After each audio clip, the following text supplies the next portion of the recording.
And just like that, the Tour de France is over for another year. But my goodness, what an exciting 3 weeks of racing that was. We had excitement, drama, crashes, thrilling racing, a very unpredictable race. Even though the final outcome was fairly predictable, it was anything but a procession. So really fascinating race, new stars emerging, multiple stage winners, and the strongest rider ultimately won the race, defending champion Tadej Pogacar. Now, I'm not here to analyse the race. Other people, other channels do a much better job of that. Instead, I'm going to have a closer look at the bike he used, his Colnago V3 RS. So, let's dive in. And if you're wondering, great, love it, how much would it cost to buy one? Well, good news, because today, Colnago has launched the Capsule Collection, allowing you to buy a replica bike just like the one that Tadej Pogacar won the Tour de France on. This Capsule Collection includes the same custom yellow and black paint scheme we saw him riding when he got the yellow jersey, and it'll cost you £12,000. That's £1,000 more than a Tour de France V3 RS I rode recently for some reason. Special paint, I guess. And if you don't want the yellow black, well, you can choose from the white Young Leaders jersey or the polka dot design instead. Snazzy. Now, let's get into what makes this bike so special and so expensive. So, Tadej Pogacar's team, UAE Team Emirates, are sponsored, as you know, by Colnago. And last year, he rode the V3 RS with rim brakes to victory in that very shocking last stage of the Tour de France when he pulled on the yellow jersey.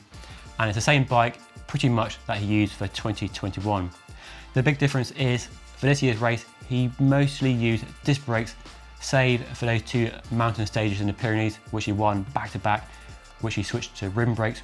Now, I won't get into a disc brake versus rim brake debate now, maybe save that for later and instead focus on the bike he rode.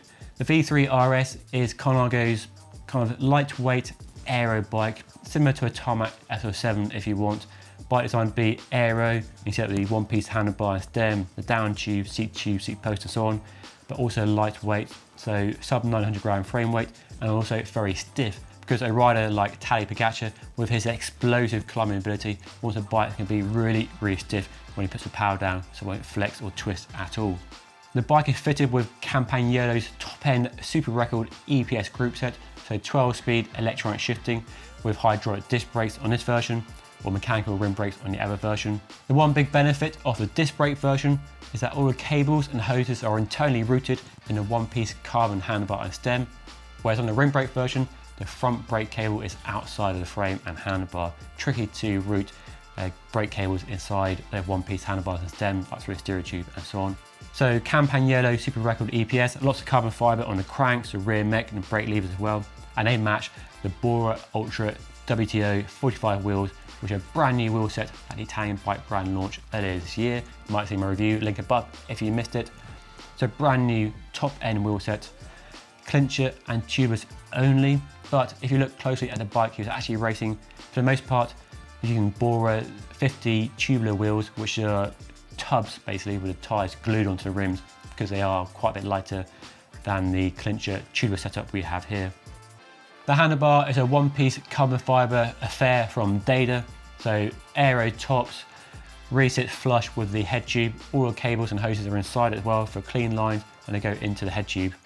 Pro bike riders can be very fussy about saddles. As you'd expect, if it's your job to sit on a saddle all day, every day of the week, then you want it to be comfy. And the team are sponsored by Colnago, the Italian saddle manufacturer, and he uses a Scratch M5, which now is available with a customised version with a yellow panel and his signature on it as well. The bike naturally has a power meter, as most pro bikes in the peloton do have, and he's using SRM power meter. So SRM was a pioneer in the power meter market going back 20 years, one of the first or the only crank-based power meters available back in the days, early 2000s, when pro riders apparently had to buy them because they didn't sponsor any riders.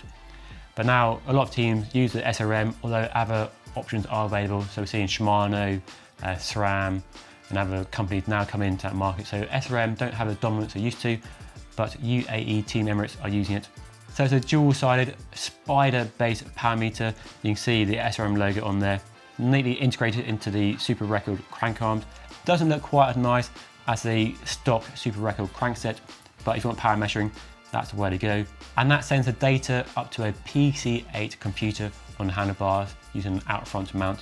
And the PC8 is SRM's own parameter module. So you can do some really advanced kind of data metric analyzing from that head unit. Now, unfortunately, I'm not in France to weigh the bike and see what it actually weighs on the scales. But the Tour de France edition bike I rode before the race started, and which I have weighed myself, which has a very similar specification, minus the power meter and the pedals, for a size 52, so 55, 56 top tube, weighed 7.1 kilograms. So by the time you add pedals, power meter, you're probably close to 7.5 kilograms.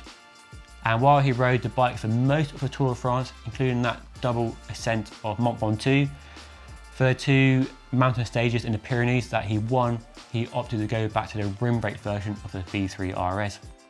So I don't want to get into a disc brake versus rim brake argument and whether he won the race on a rim brake bike or a disc brake bike. He did ride a disc brake bike for most of the Tour de France, so clearly he has a choice between disc brakes or rim brakes. And it certainly didn't hold him back on that twin ascent of Mont Ventoux. But for those 2 really savage stages in the Pyrenees, which he won back to back, the slightly lower weight of the rim brake version might give him an advantage. But how much advantage is difficult to say. It's worth noting that many other riders around him all had disc brakes and didn't have the choice, like Jonas Vingegaard only had a disc brake Cervelo R5 to choose from, no rim brake option on that bike of course, and didn't hold him back. Now, could you say if he had rim brakes and made 300 gram weight saving, would he have done better? Maybe, but maybe not. And how much difference weight makes is an interesting topic, I think. And clearly riders obsess about weight, both on their bodies by watching what they eat and on their bikes by measuring the grams. And it makes sense to get as close to that 6.8 kilogram limit. So if all your rivals are on a bike that weighs 6.8, you want to be on a bike that weighs 6.8 as well. You don't want to give away half a kilo to your rivals. You're basically hobbling yourself. But let me know what you think on disc brakes versus rim brakes and the weight subject in the comment section down below. And being a Tour de France winner, no race will be complete without a special custom painted bike. And here, teams and bike manufacturers just love to go to town with a custom painted bike because it gets lots of press coverage, gets us talking about the bike, and it stands out in the pro peloton. So upon getting the yellow jersey, he was gifted a customized half yellow, half black V3 RS to race on. And then because he won not only yellow jersey, but also polka dot for the mountains classification and also the best young rider, he was also gifted a polka dot and a white V3 RS to choose from. Quite a stunning selection of bikes, 3 bikes to choose from, each custom painted to match a jersey. Of course, he never rode the white one or the polka dot one, only the yellow one. Maybe they could have done a 3-way split on the frame to represent each jersey. That'd been pretty neat, wouldn't it? But yellow it was. And I've been lucky enough to ride a bike that's very, very similar to the one that Tadej Pogacar won the Tour de France on this year. Link above if you missed it. A few detail specification changes, but mostly the same. And I was really impressed with the performance. It's clearly fast, that much is obvious. They've got an amazing stiffness, and I can see that stiffness really shining on the climbs, where Pogacar was really explosive in his accelerations, really attacking, trying to shake the riders off his wheel, and having the stiffness from the V3 RS to really match his explosive riding style would have been a definite benefit. And the comfort of the bike also surprised me as well. And I'm sure comfort is not really something that Tadej Pogacar is worried about. Even though the roads around France are pretty rough, he was using 25mm wide tubo tyres, don't know what pressures, probably 6 or 7 bar. So I'm sure he wasn't worried about comfort, but for us, mere mortals, who want to replicate that bike and ride it in the real world at maybe real world speeds, the comfort is an appealing benefit of its design. And then there's the way it looks, and I think it looks a good bike. Modern, with all the drop stays and contemporary shapes and profiles we come to expect from a bike like this, but also a bit more conservative than some other brands, not quite as overtly aero as some bikes. So it's a bike I think that looks good, it rides good, and it's reassuringly expensive as well. This build is £11,000. Add a power meter, pedals, and you're looking at £12,000–13,000. But that's a unique thing about cycling. You can watch Tour de France, win it on Sunday, and on Monday buy the same bike. And you certainly can't do that with F1. You can't go and buy Lewis Hamilton's Mercedes on Monday morning. You can buy Mercedes, but not the one he's racing. And that's the great thing about the Tour de France and pro cycling. You can buy the same bikes, often sometimes better bikes than they're allowed to race because the weight limit does hold them back. So That is Tadej Pogacar's Colnago V3 RS. The fastest bike in the Tour of France, clearly, and one of the best looking. But let me know what you think down below by leaving a comment. Anyway, that's all for now. Hopefully you enjoyed watching the video, and if you did, hit the like button, subscribe if you haven't already, follow me on Instagram and Twitter, and I'll see you all again next time. Thank you so much for watching.